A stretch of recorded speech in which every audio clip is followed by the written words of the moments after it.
जय हिंद दोस्तों, मैं जय सिंह प्रजापति इंडिया मिशन 2020 पर आप सभी का स्वागत करता हूं। दोस्तों, आज की क्लास में हम बहुत ही मजेदार टॉपिक पढ़ने वाले हैं जिसमें आपको बहुत ही मजा आएगा और अच्छे से समझ में भी आएगा। दोस्तों, अगर आप किसी भी क्लास में स्टडी कर रहे हैं जिसमें जनरल साइंस पूछा जाता है इसमें, या फिर साइंस से कोई से भी क्वेश्चन बनकर आता है किसी भी एग्जाम में, या फिर कॉम्पिटिटिव एग्जाम हो, या फिर 9 से लेकर 12 तक कोई सी भी क्लास में आप स्टडी कर रहे हो, तो इस वीडियो को आखिरी तक जरूर देखिएगा, आपको बहुत ही अच्छे तरीके से समझ में आएगा। अगर दोस्तों आपको ये वीडियो अच्छी लगे तो प्लीज इस वीडियो को लाइक कीजिए एवं हमारे चैनल को सब्सक्राइब कीजिए, ठीक है ना। तो दोस्तों चलिए अब हम क्लास को आगे स्टार्ट करते हैं। आज की क्लास में हम क्या पढ़ने वाले हैं, प्रकाश का अपवर्तन।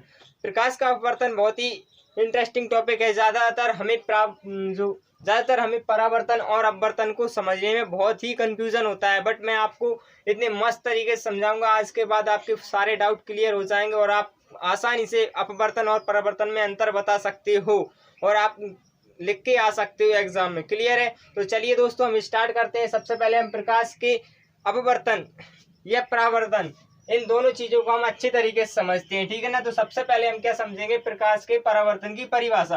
प्रकाश के परावर्तन की परिभाषा क्या होती है दोस्तों, जब किसी प्रकाश की किरण चमकीली सतह से टकराकर उसी माध्यम में वापस लौट जाती है तो हम उसे क्या कहते हैं, प्रकाश का परावर्तन कहते हैं, ठीक है दोस्तों। ध्यान दीजिए, प्रकाश के परावर्तन में क्या हो रहा है कि प्रकाश की कोई भी किरण किसी भी सतह से टकराकर उसी माध्यम में वापस लौट रही है, मतलब इधर से गई, जमीन पे गई, या फिर जमीन पे, या फिर जमीन की जगह कोई चमकीली सतह है, हम दर्पण रख दें, कांच रख, वहां से अगर वो वापस लौट के आती है तो वो क्या हुआ, प्रकाश का परावर्तन, ठीक है ना। तो दोस्तों सबसे पहले मैं आपको एक बेसिक एग्जांपल के जरिए मैं आपको समझाने की कोशिश करता हूँ। तो दोस्तों प्रकाश के परावर्तन को हम एक बचपन के एग्जांपल के जरिए समझने की कोशिश करते हैं, जो कि आप सभी ने एक ना एक बार ट्राई जरूर किया होगा।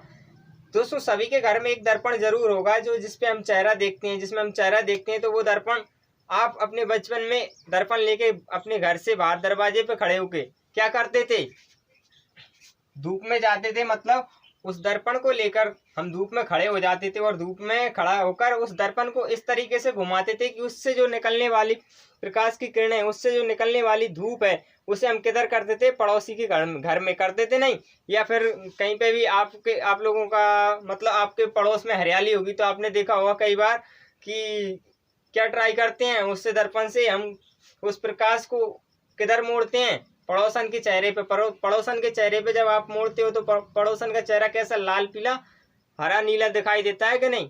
तो जब आप वो प्रयोग कर रहे थे तो आपको पता नहीं था कि आप कर क्या रहे हो, लेकिन वो क्या होता है, प्रकाश का परावर्तन। समझ में आ गया? मुझे उम्मीद है कि आपको अच्छी तरीके से समझ में आया होगा। अगर अभी भी आपका डाउट है तो मैं एक और एग्जाम्पल के जरिए समझाता हूँ आपको। सपोज करो हम कोई भी क्रिकेट खेलने जा रहे हैं, या फिर जाते हैं हम गाँव में कहीं पे भी क्रिकेट खेलने जाते हैं, तो बॉल हाथ में लेते हैं, उसके बाद हम क्या करते हैं, उसे जमीन में मारते हुए जाते हैं, टप्पा खिलाते हुए जाते हैं। ऐसे कोई भी बॉल है, मैं यहाँ से जमीन में मारूंगा तो क्या होगा, उस बॉल का वो बाउंस करके वो जंप करके क्या करेगी, ऊपर की ओर आएगी, मतलब टप्पा खा के ऊपर की ओर आएगी। तो उसका क्या हो रहा है, वो इधर से जा रही है और इधर की ओर ही वापस लौट रही है बॉल। तो क्या हो रहा है, वहां पे जो प्रकाश का परावर्तन हो रहा है, बट वो वहां पे प्रकाश नहीं है, बॉल है। समझ में आ गया? तो सेम इसी तरह जब कोई प्रकाश की किरण किसी माध्यम से जाकर किसी सतह से टकराती है ना, तो सतह से टकराने के बाद वो उसी माध्यम में अगर वापस लौट आती है तो उसे हम क्या कहते हैं, प्रकाश का परावर्तन। क्लियर है? अब मैं आपको इसका डायग्राम बना के दिखा देता हूँ, ठीक दोस्तों। यहाँ पे देख रहे हो आप आपतित किरण, जो कि प्रकाश के स्रोत से आ रही है, सूर्य की तरफ से आ रही है, या फिर कोई भी हम प्रकाश का स्रोत ले लेते हैं, तो उधर से जो प्रकाश की किरण आ रही है उसे हम क्या बोलेंगे, आपतित किरण। और जो दर्पण है, जो सतह है हमारी चिकनी सतह है, उससे टकराकर जो वापस जा रही है, परावर्तित होकर जो किरण जा रही है, उसे हम क्या बोलते हैं, परावर्तित किरण। अब आपतित किरण और परावर्तित किरण दोनों के बीच में हम एक क्या कर लेंगे, अभिलंब डाल लेते हैं, अभिलंब खींच देते हैं इस डॉटेड लाइन से। क्लियर है? अब जो आपतन कोण बनेगा, जो आपतित किरण है और अभिलंब है, इन दोनों के बीच में एक कोण बन रहा है, यहाँ पे आप देख रहे होगे ये कोण बन रहा है, तो इसे हम क्या बोलते हैं, आपतन कोण। सेम उसी तरह यहाँ पे परावर्तित किरण है और अभिलंब है, इन दोनों के बीच में जो कोण बन रहा है उसे हम क्या बोलेंगे, परावर्तन कोण। क्लियर है? अब इसी तरीके से हम क्या करते हैं दोस्तों, एग्जाम में लिख के आना है 12th में और 10th में, जो भी आपको क्वेश्चंस आता है परावर्तन का या अपवर्तन का। अब इसके बाद हम बात करते हैं दोस्तों, परावर्तन के कुछ नियम होते हैं, जो कि बहुत ही इंपॉर्टेंट होते हैं, एग्जाम में आपको ज़रूर लिख के आना है, ठीक है ना।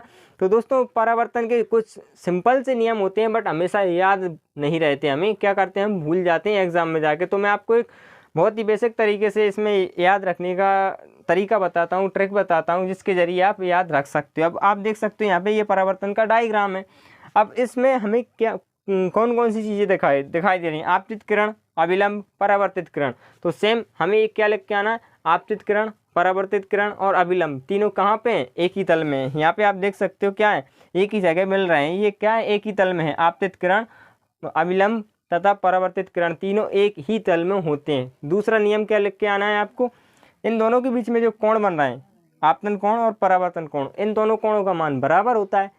क्योंकि यहाँ पे जिस तरीके से आप सपोज करो ये ज़मीन है, यहाँ पे हम क्या करेंगे, बॉल फेंकेंगे, जितनी तिरछी तरफ से इधर से बॉल फेंकेंगे, ऐसे करके हम इधर से बॉल मारेंगे तो टप्पा टोर के बॉल कहाँ जाएगी, उतनी तिरछी दिशा में उस साइड को चली जाएगी। मतलब जितनी तिरछी इधर से करेंगे उतनी तिरछी उधर जाएगी। तो सेम आपको इस तरीके से याद रखना कि आपतन कोण और परावर्तन कोण का मान बराबर होता है। दोस्तों अब मैं इसे रब कर देता हूँ, आप इसका स्क्रीनशॉट ले लीजिए, क्लियर है।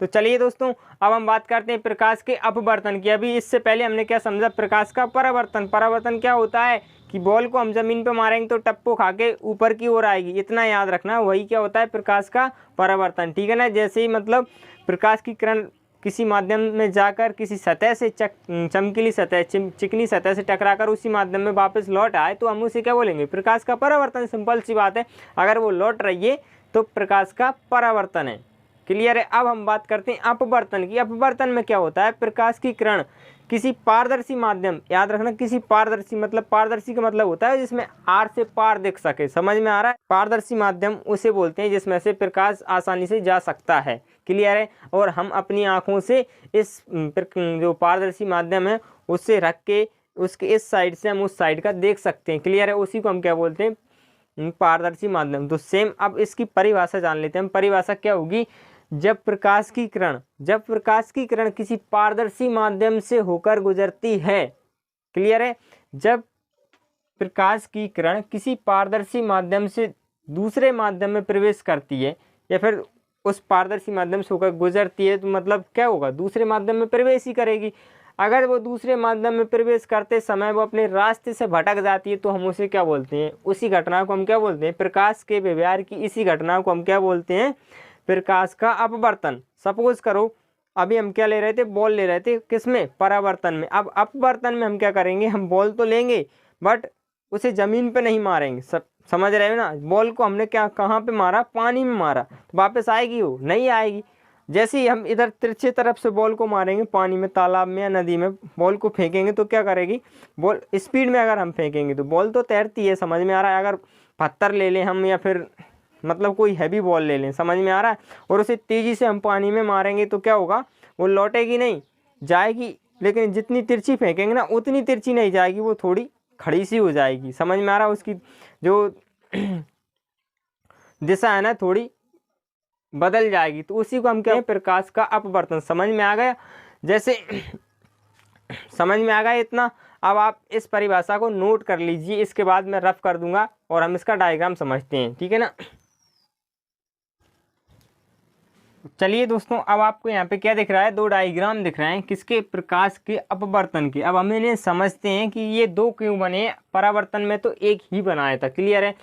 तो दोस्तों जब प्रकाश की किरण विरल माध्यम से सघन माध्यम, मतलब विरल माध्यम का क्या होता है, एक हल्का फुल्का सा, मतलब जिसका घनत्व बहुत कम होता है, जैसे ये हवा है हम देख रहे हैं, वायु निर्वात, ये क्या है, एक विरल माध्यम है। और सेम यहाँ पे इस जमीन के अंदर यहाँ पे हम पानी रख दें तो पानी क्या है, एक सघन माध्यम। ठीक उसी तरह हम सपोज करो यहाँ पे वायु या निर्वात है और इधर नीचे क्या भरा है, पानी भरा है, तो इधर से ये प्रकाश की किरण जा रही है ना, तो ये क्या होगी, पानी की सतह से टकरा कर उसमें जाएगी तो सही नीचे की ओर, तो लेकिन क्या होगा, वो इधर की ओर झुक जाएगी, उसकी जो तिरछाई है वो कम हो जाएगी, समझ में आ गया। जैसे अभिलंब की ओर झुक जाएगी। जब प्रकाश की किरण विरल माध्यम से सघन माध्यम में जाती है तो वो अभिलंब की ओर झुक जाती है अपवर्तन के बाद, क्लियर है। अब सेम यहाँ पे क्या होता है, हम इसे उल्टा कर देते हैं। हम क्या करते हैं, इसमें लेते हैं सघन माध्यम। जब प्रकाश की किरण सघन माध्यम, ये क्या है, यहाँ पे ऊपर सघन माध्यम, सपोज करो यहाँ पे ऊपर पानी भरा हुआ है और यहाँ तक इसके नीचे क्या है, इसके नीचे हवा है, वायु निर्वात। क्लियर है। अब क्या होता है, जब प्रकाश की किरण सघन माध्यम से विरल माध्यम में जाएगी तो वो अविलंब से दूर की ओर बढ़ेगी, दूर हट जाएगी। समझ में आ रहा है। इधर से जो तिरछाई थी ना इसकी, ये ज़्यादा तिरछी थी, फिर ये थोड़ा ऊपर उठ गई। समझ में आएगा, ये थोड़ा और ऊपर उठ गई, इसकी तिरछाई कम हो गई। तो ठीक दोनों तरीके से हमें याद रखना है, दोनों एग्जाम में बनाकर आना है। अब इसके बाद हम बात करते हैं अपवर्तन के भी कुछ नियम होते हैं। समझ में आ रहा है। जिस तरीके से हमने परावर्तन के नियम पढ़े, अब उसी तरीके से हम 2 नियम अपवर्तन के लिए भी बहुत ही जरूरी हैं। अपवर्तन के नियम, सबसे पहले तो एक कॉमन नियम है, उसमें हमने क्या लिया था, ये क्या थी, आपतित किरण। उसके बाद ये क्या थी, परावर्तित किरण। अब अपवर्तन है तो ये क्या हुई, अपवर्तित किरण। समझ में आ गया। यहाँ क्या है, ये आपतित किरण और अपवर्तित किरण, और ये क्या है, अभिलंब। तो ये कहाँ पे मिल रहा है, ये पॉइंट पे मिल रहा है ना, एक कॉमन पॉइंट पे मिल रहा है। तो इसमें भी हम क्या लिख देंगे, आपतित किरण, अपवर्तित किरण एवं अभिलंब तीनों एक ही तल में होते हैं, इतना लिख देंगे। क्लियर है। अपवर्तन का पहला नियम क्या होता है, आपतित किरण, आपतित किरण। क्लियर है। और ये क्या है, अपवर्तित किरण, और ये क्या है, अभिलंब। ये तीनों कहाँ पे होते हैं, एक ही तल में होते हैं। सेम।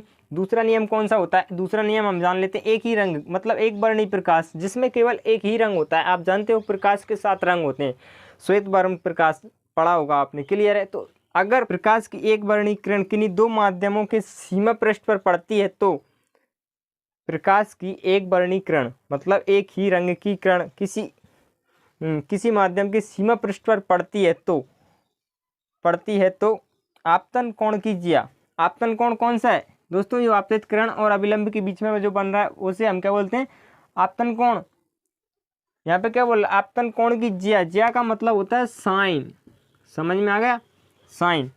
आपतन कोण की ज्या तथा परावर्तन कोण, ये परावर्तन कोण कहाँ पे हो रहा है, परावर्तित किरण और अभिलंब के बीच में ये कोण बन रहा है आर, उसे हम क्या बोलते हैं, परावर्तन कोण। तो यहाँ पे क्या बोल रहा है, ये आपतन कोण की ज्या तथा अपवर्तन कोण की ज्या का अनुपात, मतलब साइन आई बटे साइन आर बराबर एक नियतांक होता है, एक नियतांक होता है। ठीक है ना, एक नियतांक होता है जिसे हम दूसरे माध्यम का पहले माध्यम, मतलब जैसे हम दूसरे माध्यम, सपोज करो ऐसे एक माध्यम ये, दूसरा कौन सा है ये, तो जैसे हम दूसरे माध्यम का पहले माध्यम के सापेक्ष अपवर्तनांक कहते हैं। और इसे हम किससे डिनोट करते हैं, म्यू से डिनोट करते हैं, 1 म्यू 2, या फिर n21 से डिनोट करते हैं। क्लियर है यहाँ तक। तो इसे हम क्या बोलते हैं, स्नेल का नियम भी कहते हैं। आई होप आपको समझ में आ गया दोस्तों। अगर आपको ये वीडियो अच्छी लगी तो प्लीज़ इस वीडियो को लाइक कर दीजिएगा एवं चैनल को सब्सक्राइब कर लीजिएगा, और आपसे हाथ जोड़ के विनती है अपने फ्रेंडों को जरूर शेयर कर दीजिएगा। ठीक है ना। तो चलिए दोस्तों, मिलते हैं अगली वीडियो में, तब तक के लिए जय हिंद।